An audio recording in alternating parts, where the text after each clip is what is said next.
হরে কৃষ্ণ। পদ্মপুরাণের ভূমিখণ্ডের 48 অধ্যায় থেকে 51 অধ্যায় পর্যন্ত দুরাত্মা কংসের অভিনব জন্ম বৃত্তান্ত বর্ণনা করা হয়েছে। তাতে উল্লেখ করা হয়েছে যে দুরাত্মা কংস মহাত্মা উগ্রসেনের ঔরসজাত সন্তান নন। মাথুর দেশে মথুরা নগরে উগ্রসেন যদুবংশীয় একজন রাজা ছিলেন।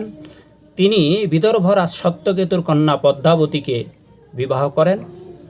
বিবাহ উত্তরকালে পদ্মাবতী পিত্রালয়ে যান এবং পিত্রালয়ে আমোদ প্রমোদকালে বিহার করেন বিভিন্ন বনভূমিতে। সেই কালে কুবেরের ভৃত্য দৈত্য গভীর রাজা উগ্রসেনের রূপ ধারণ করে তাকে সম্ভোগ করেন, আর তাতেই দুরাত্মা কংসের জন্ম হয়, যিনি পূর্বজন্মে কালনেমী ছিলেন। জেনে রাখুন, কংসের পিতা উগ্রসেন নন। সবাই ভালো থাকবেন। জয় শিল প্রভুপাদ। জয় হোক আপনাদের সকল।